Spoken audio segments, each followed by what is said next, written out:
Okay, I have just gotten more than 2 questions about the WebQuest assignment, and so that's sort of a red flag to me that I need to clarify the assignment a little bit. So if you're off and rolling with it, don't feel like you need to watch the video, but if you're feeling stuck or you're not quite envisioning, I guess, what your WebQuest might look like, my hope is with this short video to kind of shore up your misunderstandings.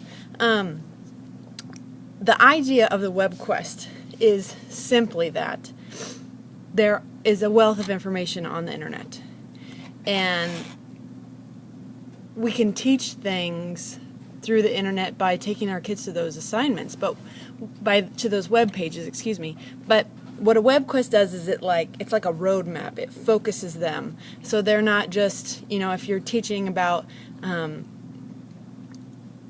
I don't know, if you're teaching about a world history concept, there are probably lots of websites that are really not the focus that you have and might not be the readability level that you want for your kiddos. So with that, the idea of the WebQuest is that you're going to give them some websites to go to and give them some clear questions to answer, sort of like a web scavenger hunt.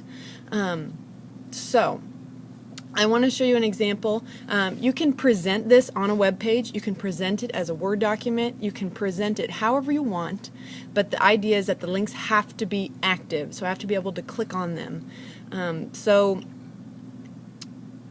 it doesn't matter how you present it, but it does matter where you go and that you tailor it to your content area and your age level. If you're early childhood, I wouldn't make a WebQuest for preschool unless it was pretty simple concepts and just one website. More often than not, this is going to be used in upper elementary moving forward, where we can have them on the internet more often. Okay, so I want to show you a quick example of how I've used this in my classroom. So I was teaching, I'm high school English originally. I was teaching Edgar Allan Poe, and there's great stuff online about Poe. So what I did, and I'm just going to turn around to show you, is I just Googled Poe, and then I can click through these websites and find the good ones and find the stuff that I really want my kids to look at that information. And so on my Word document, I will list the website, and then I list the questions I want them to find, the answers on that website. So as you're thinking about how to structure this, how big is it? Think one class period for high school or one lesson for elementary. And the idea is that they can go in, they have the guidance of the WebQuest, but they also have sort of the freedom on the internet to find the answers to their questions. Now, all this being said, you guys have an additional sort of chain link on this assignment, in that I want it to be related to diversity. And right now it might not make sense why, because we're not really talking about diversity, but we're going to get there in the text. It's one of our NETS standards.